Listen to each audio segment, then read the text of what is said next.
Hello বন্ধুরা, তোমরা সবাই কেমন আছো? আশা করি তোমরা সবাই ভালো আছো।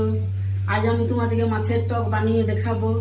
আমি কড়াইয়ে তেল, পাঁচফোড়ন, কাঁচা লঙ্কা দিয়ে দিয়েছি। হ্যাঁ, আর এইখানে তেঁতুলটা গুলিয়ে রেখেছি, এখানে সরিষে বেটে রেখেছি, টমেটো কেটে রেখেছি, মাছ ভেজে রেখেছি।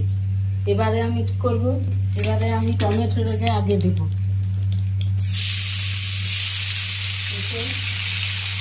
একটু নুন দিতে, আর এই যে তেঁতুলগুলো রেখেছি না, এইটাতে আমি হালকা পরিমাণ নুন, হালকা পরিমাণ হলুদ, আর কিছু দেবো না। হ্যাঁ, আর এই যে সরিষে বাটা রেখেছি, এই সরিষে বাটাটা মিক্স করবো। তোমরা কে কেমন করে মাছের টক রান্না করো আমাকে কমেন্ট বক্সে জানাবে। আমি এইভাবেই মাছের টক বানিয়ে রান্না করি আমি। এবার আমি এই তেঁতুল, সরিষে বাটা, নুন, হলুদ সব এতে মিক্স করা আছে। এবার আমি এটাকে ঢেলে দিলাম। হ্যাঁ, এবারে এইটা একটু ফুটবে, হালকা চিনি দিয়ে দেবো। তারপরে আমি এই মাছগুলো ভেজে রেখেছি, এগুলো এক এক করে আমি দিয়ে দেবো।